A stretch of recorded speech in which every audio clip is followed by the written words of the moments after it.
Je voudrais terminer donc notre après-midi avec cette relation œuvre, artiste, médiation et enfants. Et on aurait peut-être dû commencer par les enfants. En invitant à me rejoindre sur scène Julie Bonny, qui était écrivaine. Julie, je me souviens plus, c'est Paris, hein, vous êtes parisienne d'origine, voilà, venez, encouragez-les. Xavier Altono, qui doit être aussi pas loin, et puis Rémi Cecchetto. Et Xavier, Belvès, c'est la Drôme, c'est quoi, c'est Belvès, c'est la Dordogne. Ah, la Dordogne, oh là là. Le Périgord noir. Pas bien. La Dordogne, comme son nom ne l'indique pas. Et puis Rémi, région nantaise. Hein? Ok. Merci à tous les trois d'être venus témoigner de vos vécus, de ce que ça vous apporte dans votre vie d'artiste, comment vous vivez ça, comment vous réfléchissez tout ça, comment ça vous vient, et comment finalement ça vous emmène dans votre vie. Je voudrais qu'on commence avec vous, Xavier. Xavier Altono. Alors, un artiste, vous êtes un artiste. Alors, vous êtes venu avec plusieurs slides pour nous présenter un artiste de terrain.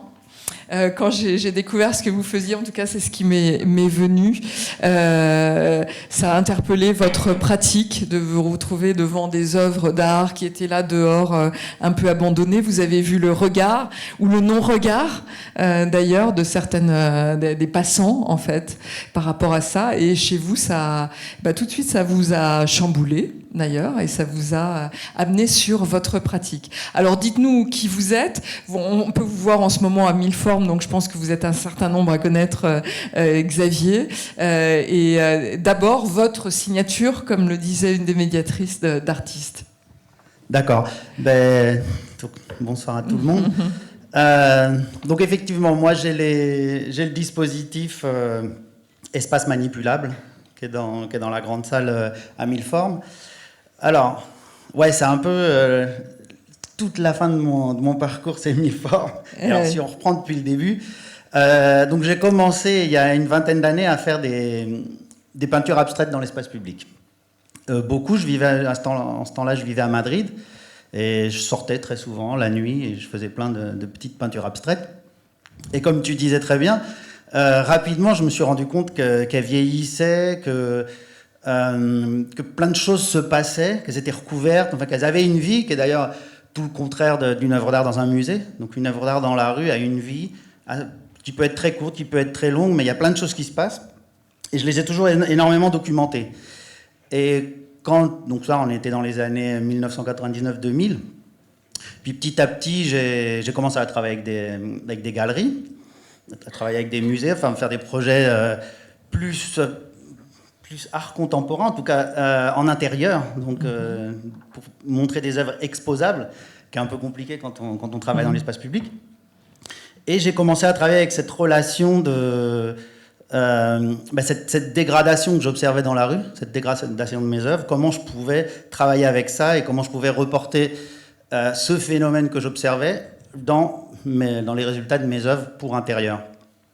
Et ça m'a effectivement amené rapidement à travailler avec les gens, à faire de l'art participatif, parce que j'obtenais un peu un résultat un peu pareil, parce que ce qui m'intéressait beaucoup, c'était la perte de contrôle du processus créatif. C'est ce que j'observais dans la rue, et c'est ce que je voulais retrouver en galerie et en exposition. Et donc, le fait de faire participer les gens, je retrouvais cette incertitude du résultat final, qui est quelque chose que j'adore. Et quelque chose d'évolutif en permanence. Oui, exactement, évolutif en permanence. Donc c'est un très bon exemple ici à mille formes, par exemple. Et donc en fait, c'est ça qui a été un peu le fil conducteur de ces 20 dernières années. Je travaille toujours autour de sans pour autant avoir l'impression d'être dépossédé de tes œuvres. Tu penses que finalement, une œuvre est amenée, chacun se l'approprie, chacun la vit? Justement, là on en vient à un truc qui est très important, c'est l'œuvre d'art dans l'espace public. Moi je suis un artiste, j'ai mon atelier. Quand j'interviens dans l'espace public, je ne suis pas chez moi. Donc je peux pas peindre ce que je peindrais sur une toile chez moi, je peux pas dire tiens je vais le peindre ici. Il faut que je prenne en compte là où je suis, parce que je suis pas chez moi. Donc j'essaie toujours d'une façon ou d'une autre de créer une relation entre l'œuvre d'art et les gens qui habitent autour, que j'appelle les usagers parce que c'est des résidents ou pas, ça peut être des gens qui passent tous les matins. Donc bon, j'appelle ça les usagers. Donc j'essaie toujours de créer cette relation. Et le meilleur moyen que j'ai trouvé, c'est justement faire des peintures participatives. Donc avec des systèmes génératifs. Donc ça, par exemple, c'est un bon exemple. C'est une peinture générative, c'est-à-dire que moi, je réfléchis à un protocole en amont, je prépare. Et une fois sur place, j'exécute la peinture. C'est-à-dire que je ne connais pas le résultat final avant la fin. Donc, c'est-à-dire, pour être très simple, on peut peut-être montrer la photo. Ah non, c'est vrai, je peux, moi. Pardon. Ça, tu peux, oui. Je vais vous montrer juste, j'ai une photo de protocole. Ouais. Voilà.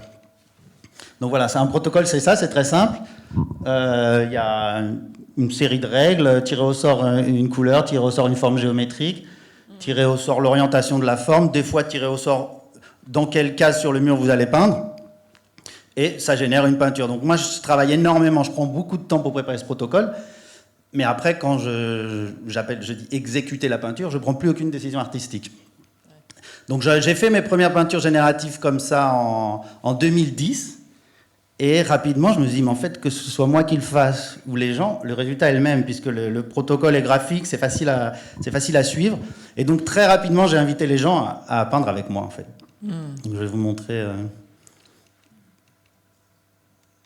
Donc, voilà, donc, c'est très simple. Hein, je dispose tout sur la table. Il y a un dé. Et chaque participant arrive avec sa fiche. Il tire le dé, il note les résultats des dés sur sa fiche, ce qui génère une forme géométrique ou une figure de plusieurs formes géométriques, et il va la peindre sur le mur. Donc voilà l'exemple. Non mais alors, tu veux dire que sur le château d'eau, ils sont montés... Alors, ouais, non, il y a quand même des... Sur le château d'eau, ce que j'ai fait un atelier avant avec tout le monde, avec tous les gens qui habitaient à côté, et chaque case correspond à un habitant. Mais on a fait un atelier, ils ont exécuté le protocole, j'ai récupéré les fiches de chaque habitant, mais c'est moi qui ai peint, évidemment. C'est toi qui bien sûr. C'était là pour sécurité. Mais un jour, j'y arriverai. Un jour, je montrerai avec un habitant, un par un, sur la nacelle. J'ai jamais encore réussi, mais ça, c'est un de mes buts, de prendre tous les résidents d'un immeuble et de monter un par un, faire une case ensemble, tous les deux, et faire toutes les cases. Oui, bien sûr. Et Xavier, on est d'accord que ça, c'est un projet de ville. Enfin, c'est en accord, hein, évidemment. Oui. C'est pas sauvage, c'est ça que je veux dire. Alors là, j'aurais du mal. Ouais. non, ça, c'est à Rennes et c'est invité par la ville. D'accord. Ça, c'est à Langres aussi, c'est invité par la ville. C'est subventionné, ça, c'était par le ministère de la Culture. Donc, non, c'est ça, c'est plus des projets sauvages, c'est sûr. Et là aussi, tu as la même règle, hein, les dés, tu as ton protocole. Exactement, ouais. Et alors, là, c'est moi tout seul. Ouais. Je ne l'ai pas fait en participatif parce que c'est pas systématique non plus. C'est quand ça se prête. Donc là, avec l'élévation, c'était moins facile. Donc c'est moi tout seul, mais je suis vraiment en haut de ma nacelle avec mon dé. Hein. C'est-à-dire, je le fais pas à l'avance en me disant, je le fais le matin et je peins pendant la journée. Non, quand je suis devant ma case avec ma nacelle, je jette mon dé. D'ailleurs, j'en ai plusieurs parce que quand il tombe de 8 mètres de haut, donc je prends l'autre dé. Et vraiment, devant chaque case, je suis devant la case, je dis, ah ok, c'est du bleu, c'est un triangle. Je peins mon triangle, donc j'ai tout le matériel, j'ai toutes les couleurs avec moi. Et je fais vraiment case par case. Et ce qui me fascine là-dedans, c'est toujours la même chose, être surpris par le résultat, c'est qu'à la fin de la journée, en fait, je suis collé au mur. Et c'est qu'à la fin de la journée, quand je descends de la nacelle, que je dis, ah, ok, ça part et tu prends dans cette direction-là. D'accord. Alors donc ça c'était voilà génératif, c'est-à-dire avant de là on est avec des adultes et il y a une bascule qui se fait à un moment donc en direction des enfants. Alors comment alors bon, on voit bien le lien, c'est-à-dire que effectivement c'est totalement ludique. Ouais. Et tu as eu envie d'aller vers les enfants. Ce sont les structures qui t'ont amené, qui faisaient les commandes et qui t'ont dit pourquoi pas avec les enfants. Comment tu as basculé vers les enfants ? Ça s'est fait complètement naturellement. C'est tout à coup des structures, des écoles, des mairies qui m'ont demandé de faire ça. On a un mur d'école. Alors, il faudrait que je réfléchisse exactement, mais la première fois, c'est peut-être simplement on a un mur d'école. Demande, ouais. Et moi, j'ai dit, on fait avec tous les enfants. Enfin, je ne vais pas peindre votre école tout seul. Vous avez 100 enfants, on fait 100 cases et on fait peindre 100 enfants. Donc, et puis, une fois que je l'ai fait une fois, d'autres écoles l'ont vu, d'autres structures l'ont vu. Et c'est vrai que ce projet, on me le commande énormément. J'ai fait la première peinture générative en 2016, générative participative. Et j'en suis je vais faire la 51 la semaine prochaine. Ah ouais. Ça fait quand même, ça fait beaucoup. Ok. Et ça te lasse pas? Ah non, pas du tout. Parce qu'à chaque fois, c'est une surprise. Bah, déjà, oui, à chaque fois, c'est une surprise. C'est un mur différent, c'est une ville différente, c'est des participants différents. Et qu'est-ce que tu as eu comme belle surprise avec les enfants de cet âge-là, avant d'en arriver sur Milleformes? Voilà, mais toute la journée, c'est que des bonnes surprises. C'est des projets incroyables, de A à Z. J'ai des... Qu'est-ce qui te revient comme anecdote qui t'a marqué avec une anecdote qui m'a énormément marqué à Besançon, avec un enfant. Donc je travaillais, c'était CE1, CE2. Un enfant qui était arrivé à la moitié de l'année scolaire, qui était beaucoup plus grand que les autres, qui était rejeté par tout le monde et qui était en fait, c'était une teigne. Hein. Il était méchant avec tout le monde. Et donc tout le monde dans sa classe le rejetait. Et il n'y avait rien à faire avec lui. Il était insupportable. Il était vraiment insupportable. Et quand il s'est mis à peindre avec moi, il n'a pas arrêté une seconde. Il était d'une propreté incroyable. Il était super précis. Donc il peignait la journée avec moi. Et quand il sortait de l'école, il demandait à son père « Amène-moi le goûter, attends-moi ». Et il venait, il sortait de l'école, il continuait à peindre. Alors que tous les enfants rentraient chez eux, lui, il revenait, il continuait à peindre avec moi. Ouais. Et il est venu un mercredi après-midi. Et alors là, il y avait sa maîtresse qui était derrière, qui s'est mise à pleurer, c'est pour vous dire, au point où ça en était.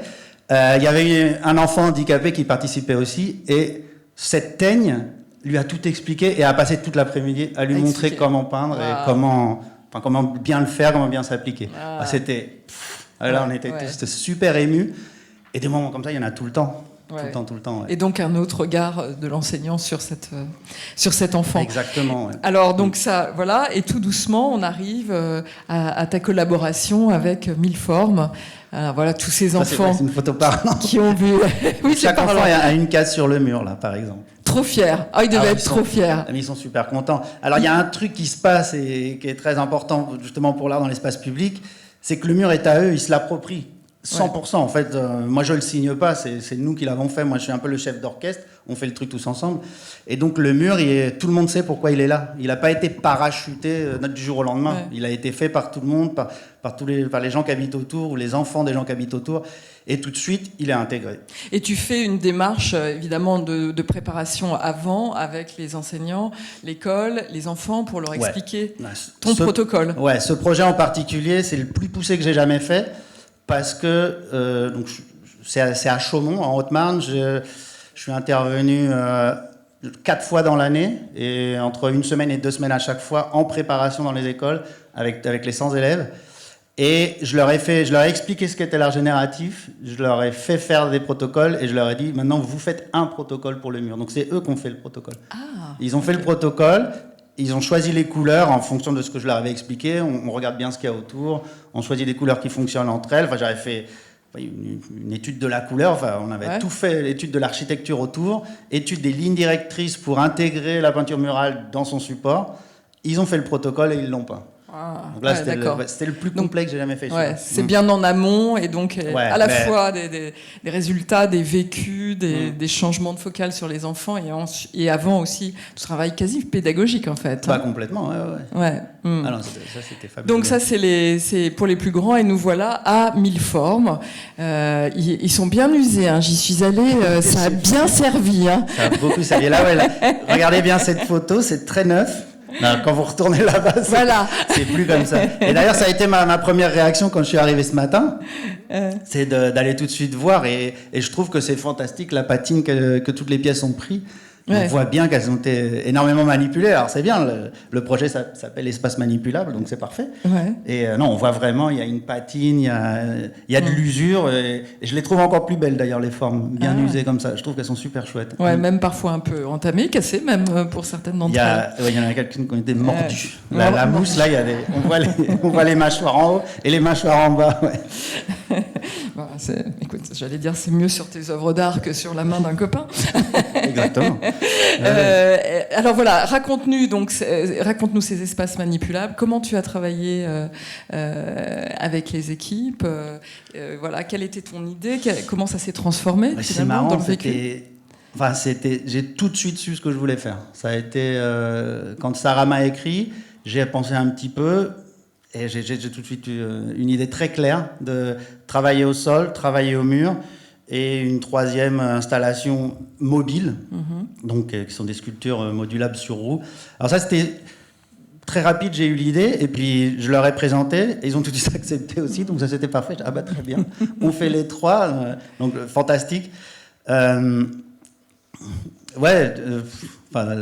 C'était...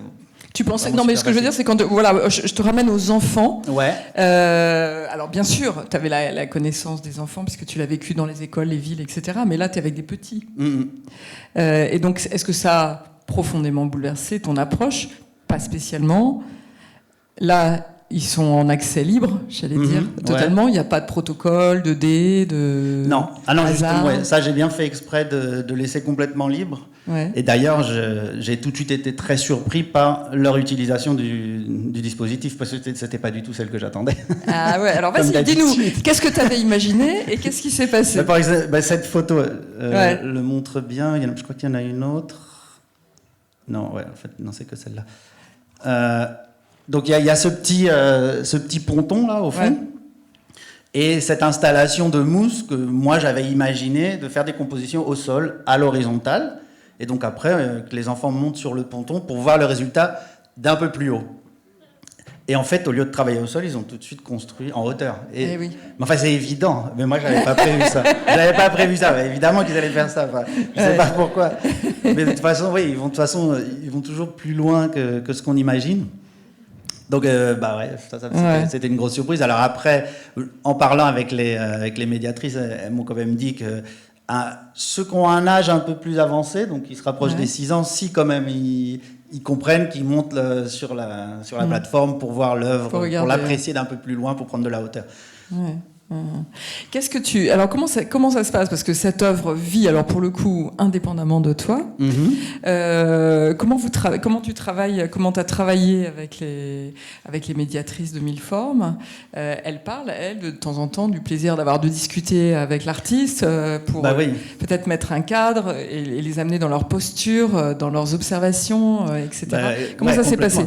Et c'est ce que disait Lila dans la vidéo là, qu'on vient juste de voir.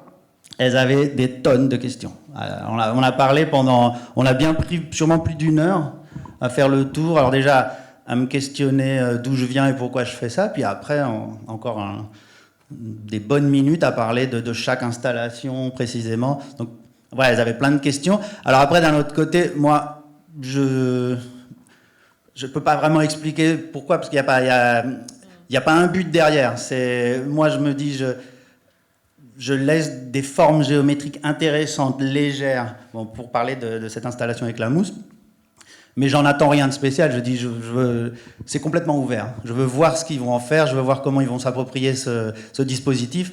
Donc il n'y a pas non plus de règles. Je leur dis pas, il faudra leur faire ça, il faudra leur faire ça. Pas du tout. Et, non, mais on m'a dit que tu voulais créer plein de petits clones El Tono. Ouais. On revient dans 10 ans, on a des petits tonneaux partout. Ouais. Et donc là, dans ce travail, donc effectivement, est-ce que malgré tout, donc grande liberté, on le comprend bien, est-ce que malgré tout, tu as besoin d'avoir, est-ce que tu récoltes des photos, est-ce que ça t'inspire, est-ce que ça fait bouger tes lignes toi, ou finalement tu pars sur des ailleurs et t'inventes autre chose? Ah bah non, ça me fait... Non, bien sûr, j'apprends énormément avec un projet comme ça. Déjà, pour la petite enfance, il y a plein de limites, il y a plein de choses qu'on ne peut pas faire, pour des raisons de sécurité. Et d'ailleurs, il y a une commission de sécurité qui vient, et c'est impressionnant à voir. Ils ouvrent une grande mallette avec des objets de torture à l'intérieur. Et alors, le cou d'un enfant, c'est comme ça, le doigt d'un enfant, ils ont c'est assez impressionnant à voir. Et ils testent tous les dispositifs pour voir s'il n'y a pas de danger potentiel. Donc ça, on apprend ça, mais ça, c'est pas très important. Ce qui est important, c'est que moi, j'adore les contraintes. Donc quand on me dit tu peux pas faire ça, tu peux pas faire ça, tu peux pas faire ça, tu peux pas faire ça, je sais tout de suite quoi faire. C'est beaucoup plus facile. Et donc à partir de là, c'est vrai que ça m'a beaucoup aidé. Ça m'a beaucoup aidé qu'avec l'équipe, qu'ils me disent très clairement tout ce qui était impossible de faire. Gros à partir cadre. de là, tu sais ce qui te reste. Et moi, ça m'aide beaucoup. Les contraintes, depuis le début dans mon travail, c'est toujours ce qui me structure. Et le retour, alors, est-ce que là, je vois que tu as quand même récolté des photos. Ouais. Le retour... Au fond, ça te sert à quoi? J'aime bien voir les compositions que font les gens, enfin les enfants dans ce cas-là, ils font jamais ce que je ferais moi. Jamais, jamais. Moi, je serais beaucoup plus, je sais pas, faire des constructions, des choses, et puis ils improvisent beaucoup plus. Et ils font des choses que je ferais pas, mais que j'apprécie beaucoup aussi. Donc ça me dit, tiens, tu vois, mettre ces deux formes ensemble ou ces deux couleurs ensemble, finalement ça marche bien. Et bon, bah, ça permet d'apprendre, d'apprendre et d'avancer tout simplement. Ouais. Et d'avoir envie d'aller explorer des ailleurs. Merci Xavier pour ton témoignage. Tu restes avec nous parce qu'il y aura sûrement des questions vers toi. Et je me tourne vers Rémi. Rémi Cecchetto, écrivain, l'homme des mots, le gars que vous allez trouver sur le terrain aussi. Enfin, je sais pas, là, tu te reposes un petit peu et tu essayes de trouver une autre inspiration. Rémi, donc, oui, on disait que tu étais écrivain. Et toi, tu es écrivain. Et en même temps, tu es médiateur de vie, si j'ai bien compris. On peut te trouver dans tel ou tel endroit, installé là. Et tu nous fais des instantanés de mots. Tu donnes à voir les gens qui vivent autour de nous, enfin nous, les Kidam en fait. Oui, je suis écrivain dans mon bureau, dans ma cuisine, à la maison, je fais des livres, j'en ai fait beaucoup. Ouais. Et puis j'aime bien un peu bouger dans l'année, et du coup je vais travailler avec les gens. Donc ensemble, ça résonne fort pour moi. Ouais. Travailler ensemble, ça résonne fort. Donc par exemple, comme j'ai fait ici, j'écris des portraits. J'ai écrit des centaines et des centaines de portraits de gens dans ma vie. La règle du jeu, elle est très simple. Les gens savent que je suis là. Il y a une structure qui m'accueille. Et donc, j'apprends à la structure pourquoi je suis là, pourquoi, et qu'est-ce qu'ils ont à dire aux gens. Première étape. Donc, la règle du jeu, les gens viennent me voir. Comme ils viennent me voir, ils se sont préparés quelque chose dans la tête.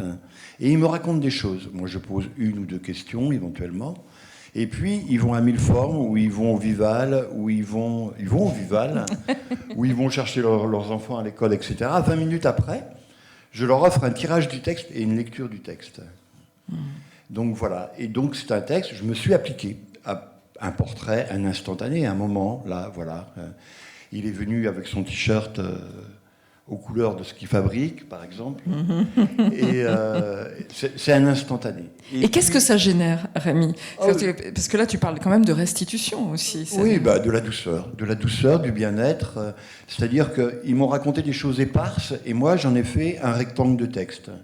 2000 signes ou 300 signes, enfin, peu importe. J'ai mis des choses en ordre, et j'ai mis des choses un peu en poésie. J'ai essayé de les écrire.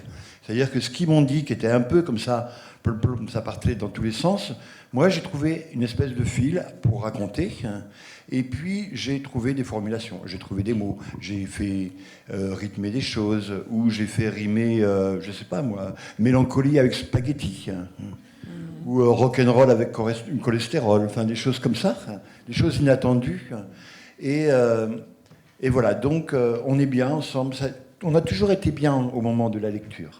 Et puis, au bout de la journée ou au bout de la semaine, je fais une restitution sur scène.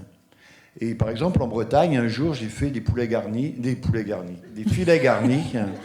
C'est-à-dire que les gens, quand je lisais un texte, ils disaient le 1, c'était un loto, quoi. Le 1, c'est Gisèle. Le 2, c'est machin. Mais ils se connaissaient tous, donc ils ont tous gagné le filet garni. Et simultanément aussi, j'affiche dans la rue. Et ça, c'est très important. Donc souvent, je fais sortir les panneaux électoraux qui deviennent les panneaux des lecteurs. Et puis, je fais de la colle à tapisser, où il y a des gars des services municipaux. Et là encore, c'est l'ensemble. On travaille ensemble, qui colle, c'est super, avec de la colle à tapisserie.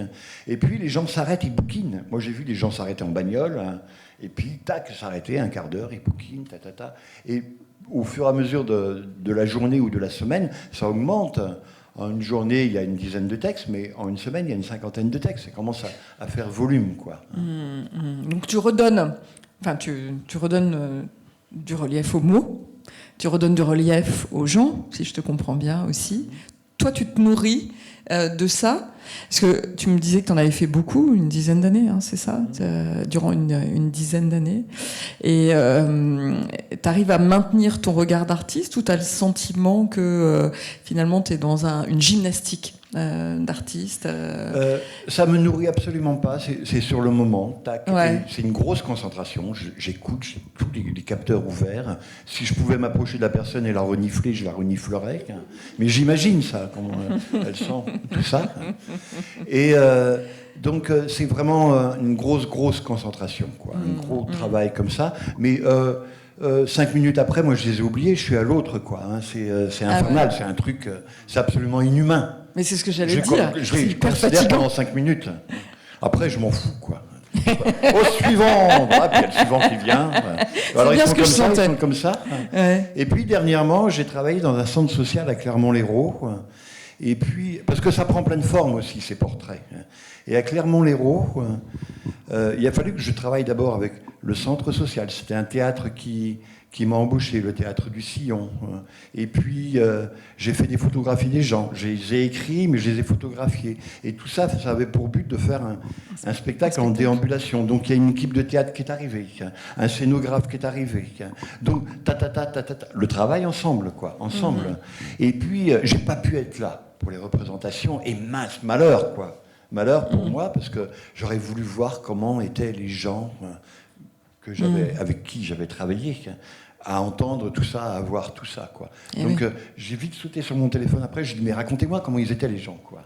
Ça m'intéressait. Ouais. Ouais, bien sûr. Et c'est ce que tu fais à chaque fois. De toute façon, la restitution, c'est une demande qui t'est faite et que tu as envie de faire. Enfin, je veux dire, Ah oui. parce que c'est la vie qui t'amène au spectacle, en fait. Voilà, ouais. À Toulouse, un jour, il y a une dame qui m'avait parlé, une vieille dame qui m'avait parlé des fleurs de son jardin. Donc j'avais fait un texte sur les fleurs de son jardin. C'était très fleuri, ce texte. Il sentait bon les fleurs de jardin. Et puis le soir, avant la restitution, elle est venue me voir dans les loges. Elle me dit j'ai quelque chose pour vous. Et elle m'avait amené des fleurs de son jardin dans un petit sachet avec le truc, le sopalin mouillé. Et quand j'ai lu son texte, clac, les fleurs du jardin, quoi. C'est magique, quoi. Et le travail avec les enfants? Le travail avec les enfants, c'est à 4 pattes, hein, c'est fatigant. Et j'ai pas suivi les cours de chorégraphie. Là, il paraît que vous apprenez, vous, les médiateurs, les médiatrices, à vous baisser, tout ça. Non, là, j'étais aussi tout capteur ouvert, évidemment. Mais c'était un travail avec... Je regardais les enfants, je regardais leurs parents, je regardais les parents, les enfants, je regardais les médiatrices aussi, j'écoutais l'équipe. Et puis tout ça, ça se mélangeait parce que quand on écrit, on se demande toujours, on se pose la question, pour qui j'écris? C'est une question importante, quoi. Et puis il m'est apparu que j'écrivais pour les enfants, certes, pour leurs parents qui étaient contents qu'on écrive sur leurs enfants. Mais quand on parlait des parents aussi, ça faisait plaisir aux gamins. Et puis j'écrivais aussi pour l'équipe de Mille Formes. Et ça, c'était important, quoi. C'est pas rien, quoi. Il y avait une attente, de toute façon, quoi. Et par exemple, je me souviens, j'ai écrit... Il y a un truc qui me botte, moi, Mille Formes, c'est la plus belle des œuvres, après la tienne, hein, évidemment. C'est les casiers à chaussures. Oui, les casiers à chaussures. Et les gamins, ils adorent le casier à chaussures, parce qu'il y a le cadenas, tout ça, c'est à leur hauteur, ils mettent les pompes dedans.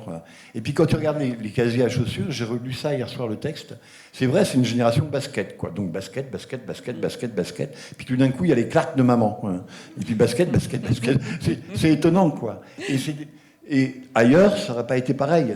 Le casier à chaussures, quand tu vas à la piscine, le casier à chaussures est différent aussi. Super. Est-ce que tu... C'est intéressant, hein. Ah non, mais bien sûr que c'est intéressant. Mais alors, est-ce que, en fait, quelque part, bien sûr, là, tu as travaillé avec les médiatrices, mais tu es toi-même médiateur.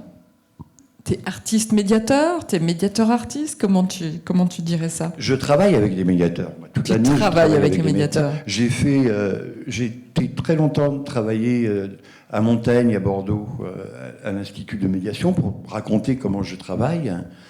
Et parce qu'effectivement, une autre expérience de terrain, j'écris des paysages. J'ai fait des littéraires. Littéramère, littéraville, littéramachin, littérbidule. Et quand j'arrive dans un endroit que je ne connais pas, je n'ouvre aucun livre sur cet endroit, je demande à ce qu'on m'emmène en promenade. Et donc c'est très agréable, on m'emmène en promenade, et puis on me dit, la vache là, à la sortie du théâtre, ça fait 3 ans qu'elle est là, c'est Bidule qui l'a collée, et puis on me dit, l'arbre qui est ici, c'est Antoine qui l'a planté il y a 47 ans, et puis à ce moment-là, il était encore vivant, mais sa femme aussi était vivante. Enfin, on me raconte le paysage. Et c'est extraordinaire qu'on nous raconte le paysage, parce que c'est dans aucun livre. Alors évidemment, c'est un paysage assez récent, quoique il arrive qu'on nous dise, les vautours, là, ils ont été là, et puis ils sont repartis, et puis ils sont à nouveau là, etc. Et ça, c'est un siècle. Bon. Et ça, je l'écris. Alors, je ne fais pas un guide, moi je suis incapable de faire un guide, hein. Je fais de la littérature avec. Et donc, je suis quasi médiateur aussi des gens qui travaillent avec moi pour les emmener à nouveau dans le paysage avec moi. Je te racontais l'autre jour au téléphone, à Marvejols, il y a un parking, c'est un petit bled en Corrèze, en Lozère, il y a un parking petit, et puis il y a un petit menhir.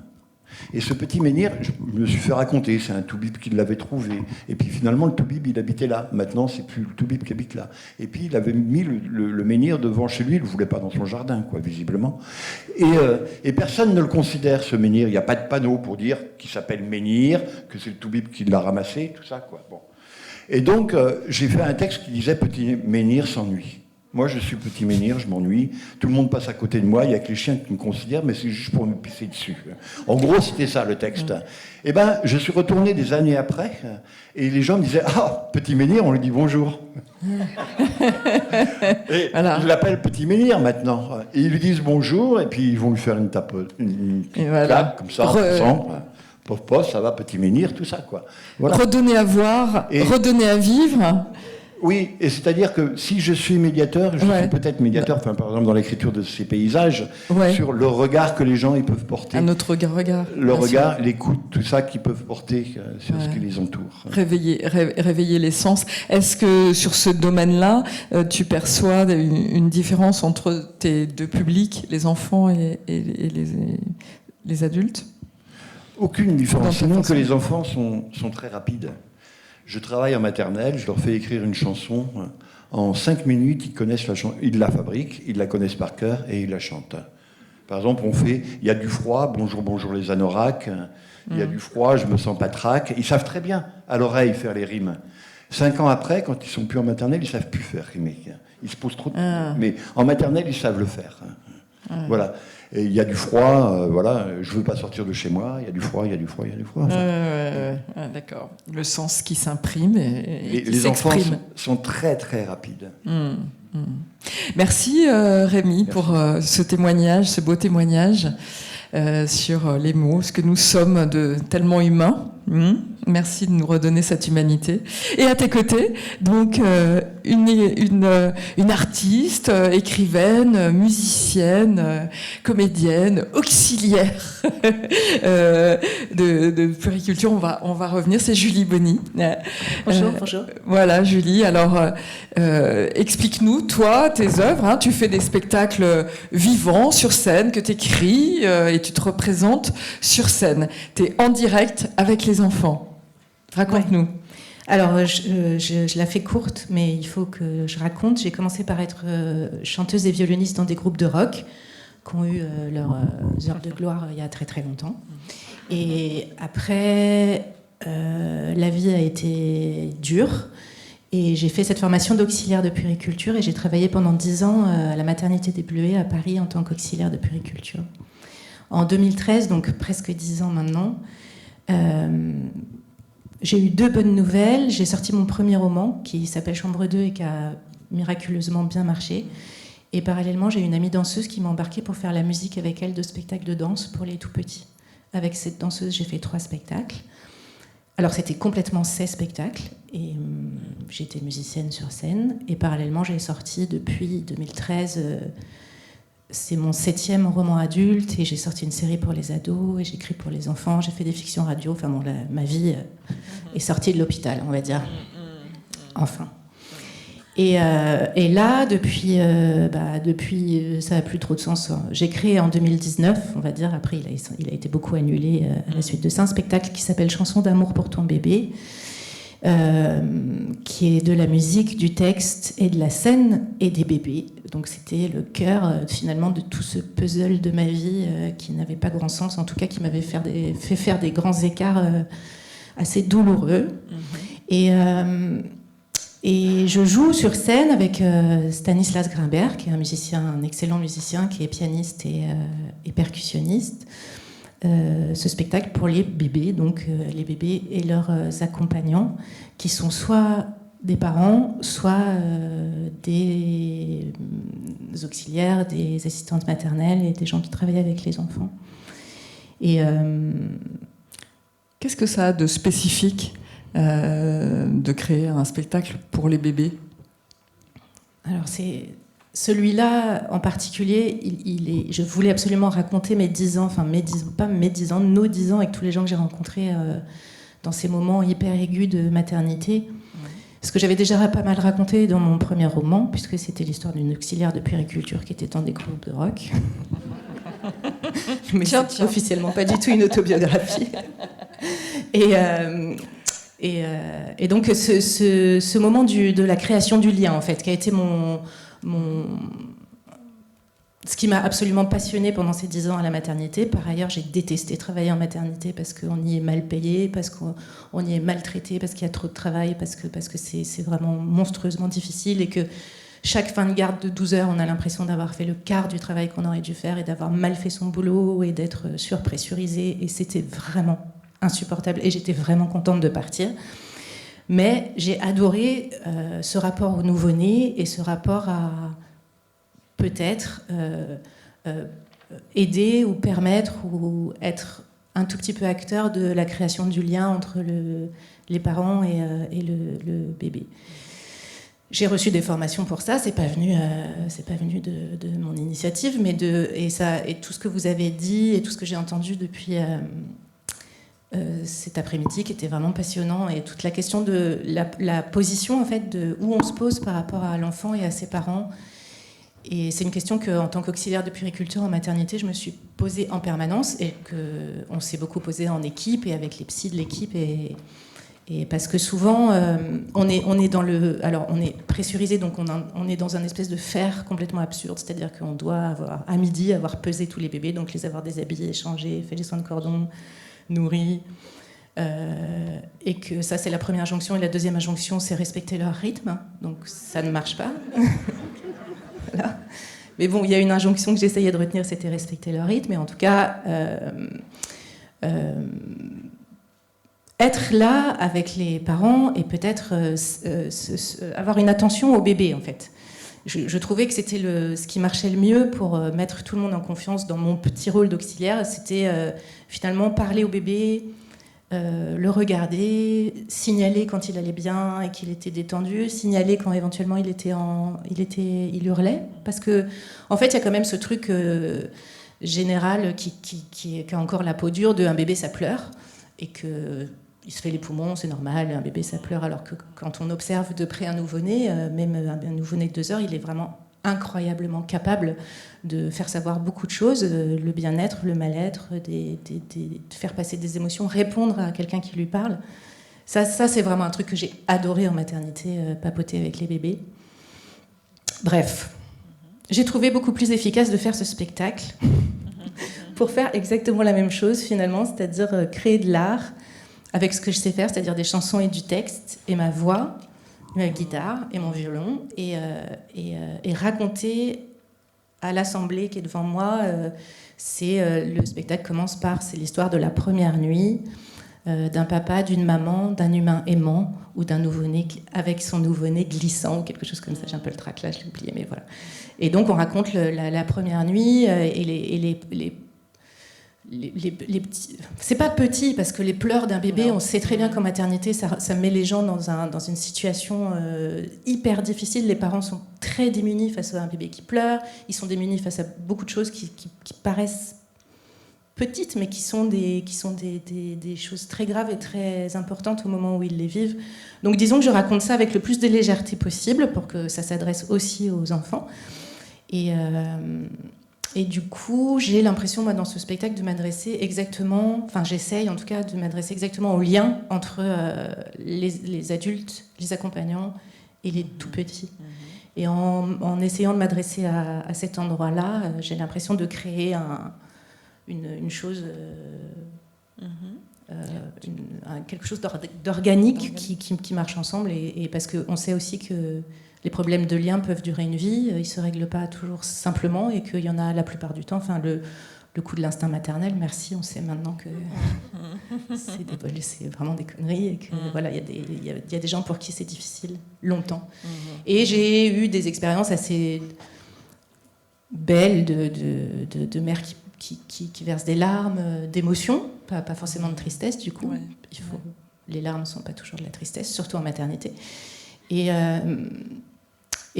l'adresse aux petits, il y a une chanson qui s'appelle 3 gouttes de lait, parce qu'on va l'enfant peut-être, on ne sait pas trop, mais peut-être qu'il a faim et qu'on va le nourrir.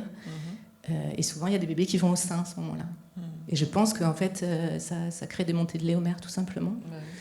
Et voilà, donc il y a une interaction. Et s'adresser au bébé, oui, s'adresser à ce public-là. Je fais ça parce que j'ai joué là il n'y a pas très longtemps, en fait. Donc je les vois encore, les petits. Ils étaient là. Et en fait, par exemple, en montant sur scène, je les regarde tous dans les yeux. C'est-à-dire qu'il y en a pas un qui m'échappe. Et pendant tout le spectacle, je les regarde tous les bébés dans les yeux, tous les enfants. Pas spécialement les parents, beaucoup moins les parents, déjà parce que moi, ça me gêne. Ou que, je sais pas, il y a une interaction qui est peut-être un peu plus difficile à supporter pour eux, pour moi. Et en tout cas, tous les enfants, je les regarde dans les yeux et je m'adresse à eux. Et je sais qu'ils le savent. Et aussi, donc, j'ai joué dans ma jeunesse pour des assemblées de punk, et c'était un public difficile. Et ben les bébés, c'est encore bien plus difficile. Parce qu'ils sont... alors, les punks n'étaient pas polis, mais les bébés ne sont pas polis du tout. Et du coup, ils sont sans aucune politesse, tant mieux, et sans filtre. Et en fait, si on lâche... Et j'ai l'impression que l'attention qu'on leur porte, elle vient vraiment essentiellement du corps, en fait. Le texte, la chanson... Alors, la chanson, c'est différent, parce qu'il y a l'intention de la voix et tout ça, mais en fait, c'est vraiment ma présence et comme je suis avec eux, mais vraiment de présence corporelle qui fait que ça les accroche ou pas, en fait. Et c'est exactement tout ce que j'ai entendu sur la médiation culturelle aujourd'hui. C'est exactement les mêmes questionnements, c'est-à-dire, et auxiliaire de puériculture, c'est pareil, c'est où on se positionne, pourquoi, qu'est-ce qu'on encourage, qu'est-ce qu'on n'encourage pas, est-ce qu'on change le bébé à la place des parents systématiquement et que du coup on leur enlève toute leur volonté toute leur potentielle capacité, est-ce qu'on laisse faire, est-ce qu'on laisse faire en y passant 20 minutes alors qu'on a 3 minutes. Donc ça, c'est un vrai débat. Donc on les choisit, les parents gentils, on leur laisse le temps, les autres, on leur laisse pas le temps. Bref. Non, c'est horrible, franchement. Ouais. Et voilà, et tout ça, j'ai l'impression que tout ce questionnement, tout ce que vous avez décrit de médiation culturelle, moi j'ai l'impression d'avoir fait de la médiation culturelle toute ma vie, en fait, en étant soit auxiliaire, soit artiste avec les bébés. C'est-à-dire de toujours se remettre en question sur pourquoi on est là, comment on est là, qu'est-ce qu'on encourage, est-ce qu'on parle plus, comment on agit avec les parents et les petits, et tout ça. Et comment tu fais avec des réactions différentes de bébés ? Oui, ça c'est vraiment rigolo pour ça, parce que chaque spectacle est hyper différent déjà selon les âges. On a des fois vraiment des jeunes parents avec des petits bébés dans les bras, il n'y a que ça. Des fois il y a ça, plus une classe de maternelle. Donc là faut gérer les deux. Classe de maternelle, en général, c'est une petite botte de paille. Il suffit de jeter une étincelle pour qu'ils soient tous debout à pogoter. Donc ça, c'est rigolo. Mais du coup, le spectacle... Du coup, j'aime bien quand c'est comme ça aussi, parce que les bébés regardent beaucoup les grands. Et du coup, le spectacle tourne. Enfin, ça devient aussi l'intérêt pour les tout-petits de voir comment les grands réagissent quand ils sont ensemble, parce qu'ils n'en ont pas beaucoup l'occasion, je pense. Est-ce que tu improvises dans ces cas-là, te nourrissant de ces réactions, du jeu qui va se passer entre les plus grands et les tout-petits, ou leurs parents, ou l'absence de réaction, ou la gêne, ça t'amène à bouger les lignes, ou tu tiens ton texte ? Je tiens absolument mon texte. J'y tiens. Je bouge par contre mon attitude. Ton corps. Mon attitude, mon regard, ma façon d'être, le volume sonore. Mais j'essaye. Enfin, je l'ai jamais fait de bouger le spectacle. J'y tiens. Je voudrais. J'ai envie qu'il passe pour tout le monde, quoi. Donc après, c'est la façon de le faire passer, mais. Quelle réaction tu as, si tu en as ? Comment c'est vécu ? Est-ce qu'il y a une appétence ? Est-ce que c'est une obligation ?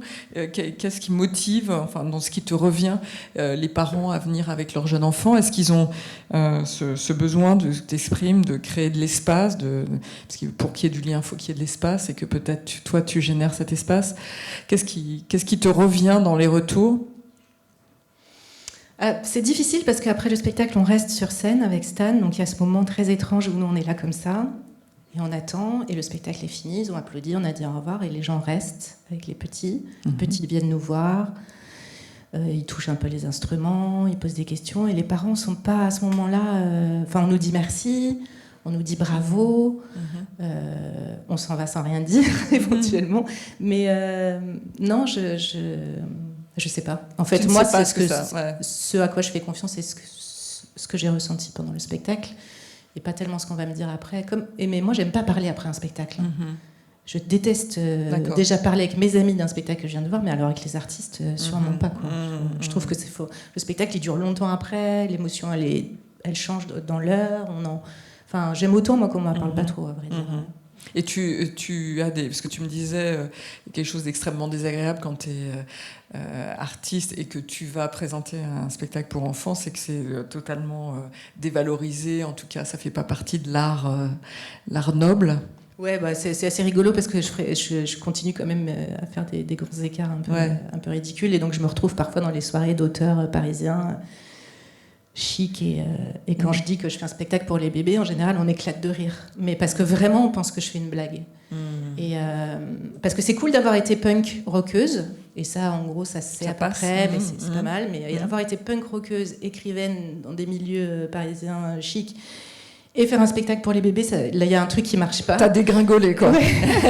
Et bon après je veux pas les faire passer pour des brutasses non plus quand on en discute, ça marche. Mais la première réaction c'est souvent un éclat de rire juste parce qu'on pense que je fais une blague, quoi, alors que je suis rarement drôle. Et là où t'en es, ça te donne envie de poursuivre ? Oui, là on crée le suivant et on va intégrer de la danse. Et la danse, ce sera ma fille qui est danseuse. Et ce sera un spectacle sur la transmission. Tiens. Voilà. Et qui s'adressera aux 0-5 ans. On va faire bébé et une version pour les un tout petit peu plus grands. Parce que les bébés, ils sont toujours sur la scène. Il faut absolument que la jauge soit minuscule et près de nous. Et il est un peu plus grand pour aller mettre dans les fauteuils. Là. Et tu as des enfants que tu as vus plusieurs fois ? Des familles ? Oui, c'est arrivé, ouais. Alors, c'est terrible parce que je ne les reconnais pas. Mais oui, il y a des parents qui sont venus avec l'aîné, celui qui est devenu l'aîné et qui viennent avec le deuxième. Et oui, c'est arrivé. Bon, c'est chouette. C'est plutôt satisfaisant. Ouais, mais de toute façon, ce spectacle est hyper satisfaisant. D'accord. Mais en tout cas, ça donne envie. Merci à tous les trois. Est-ce que on peut les applaudir, bien sûr. Est-ce que vous avez des questions ? Ninon qui peut... Est-ce que vous avez des questions aux artistes ? On retrouve la Dame de Montpellier. Voilà, donc la Dame de Montpellier qui est un peu décalée par rapport à tout à l'heure.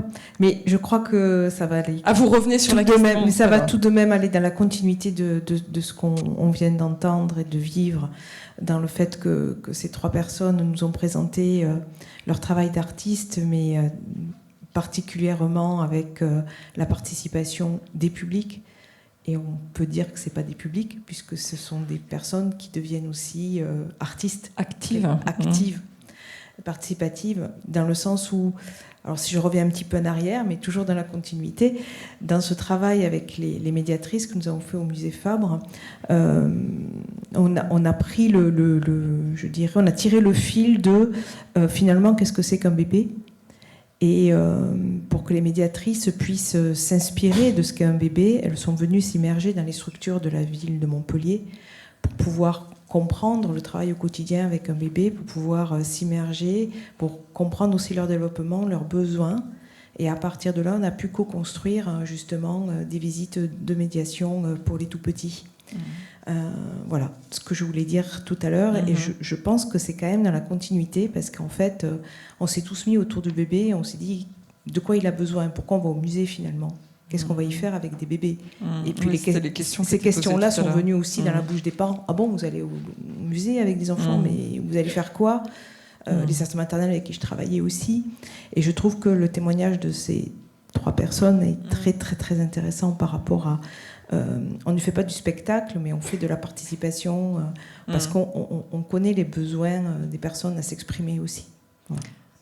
Alors je ne sais pas, en fait. Vous voyez, moi je me dirais, tiens, justement, non. Oui, j'ai l'impression que j'ai la sensation que les artistes, en fait, ont cette forme de liberté, et surtout de très grand respect de la personne qui est en face. Et je suis pas sûre que vous soyez passé par une formation de qu'est-ce qu'un adulte, qu'est-ce qu'un enfant. Alors vous, elle était là, de fait, mais en fait. C'est le lien que tu as vécu et que tu retranscris. Enfin, est-ce que c'est vraiment nécessaire quand on a une démarche en tant qu'artiste vis-à-vis des enfants d'être formé à un enfant c'est quoi, de quoi il a besoin? Est-ce qu'on se limite pas en tant qu'artiste si on avance comme ça? Non, je pense que la définition, si on est artiste, c'est d'essayer de pas trop se limiter ou de se donner de la contrainte, ce qui est différent. C'est très différent. C'est pas la contrainte, c'est pas la limite. Ouais. Mais il faut quand même avoir une petite appétence pour ça. Une appétence. Oui, il faut avoir envie, parce que effectivement, moi j'ai connu un paquet d'auteurs, notamment, qui sont vraiment comme une poule devant un couteau, devant un bébé, qui sont un peu, ça parle pas, ça fait pas de mots. Il faut avoir envie de s'approcher et de regarder et d'échanger. Je pense que c'est plus de cet ordre-là. Ouais, une appétence plus qu'une formation peut-être. Je sais pas. Non. Bref, c'est pas très grave. Je vais juste rajouter sur la première chose que vous avez dite, qui est super intéressante, que le public est l'œuvre d'art, et ça, c'est ce qu'on voit. En tout cas, absolument. En ce qui me concerne sur ce que j'ai fait ici, à Milford, c'est exactement ça.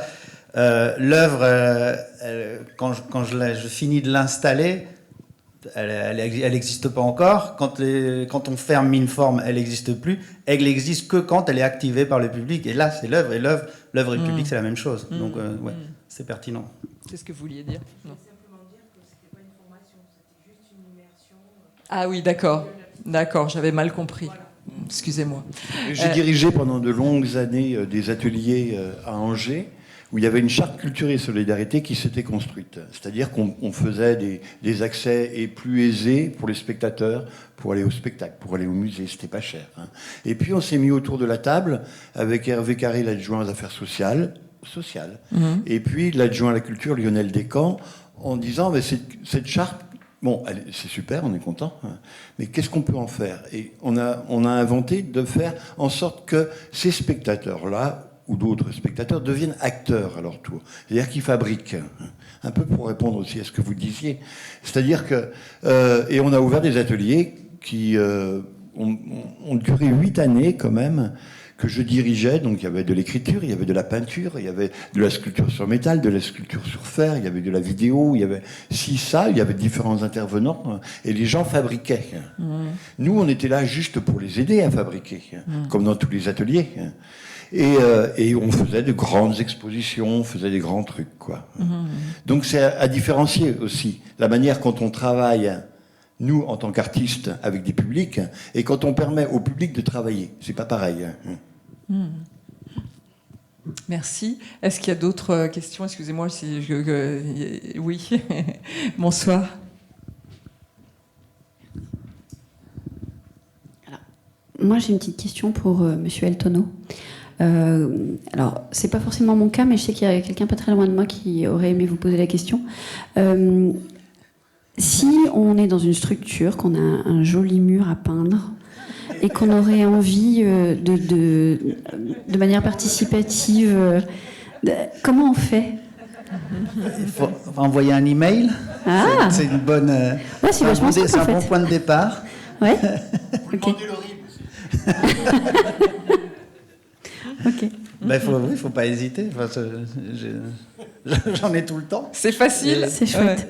Bon, merci. Bon, je vais passer le micro. Une réaction, Si vous voulez une réponse, demandez la réponse.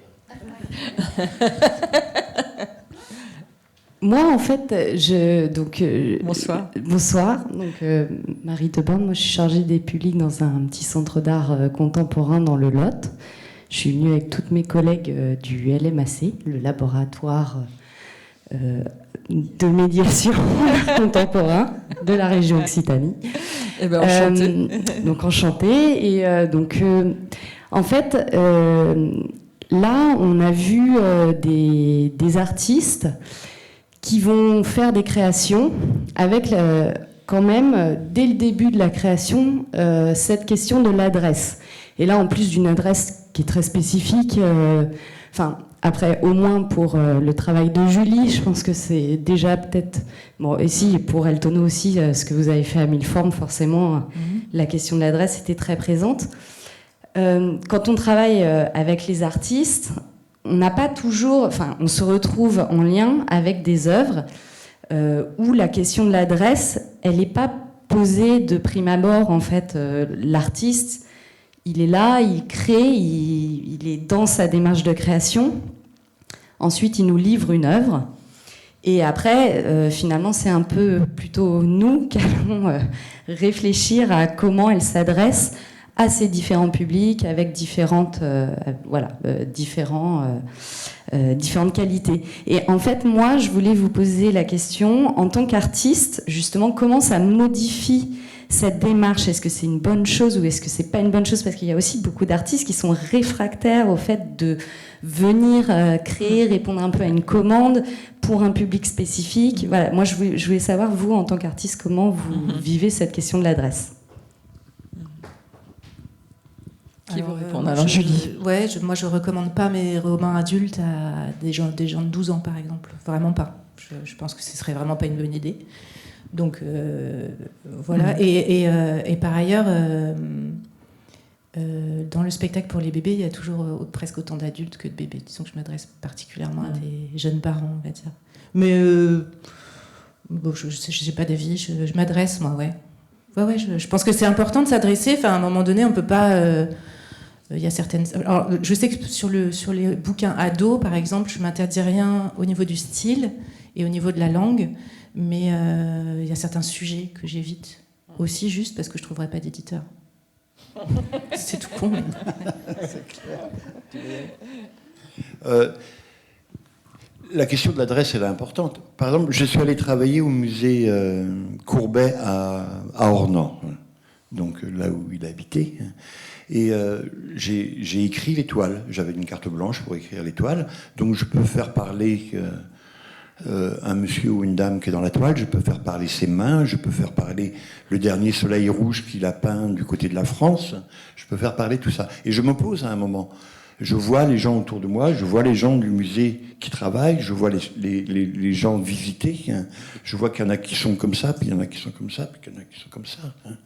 Donc, se pose la question de l'honnêteté aussi, et de la franchise. Et ça, c'est important, je trouve. C'est-à-dire de parler franchement.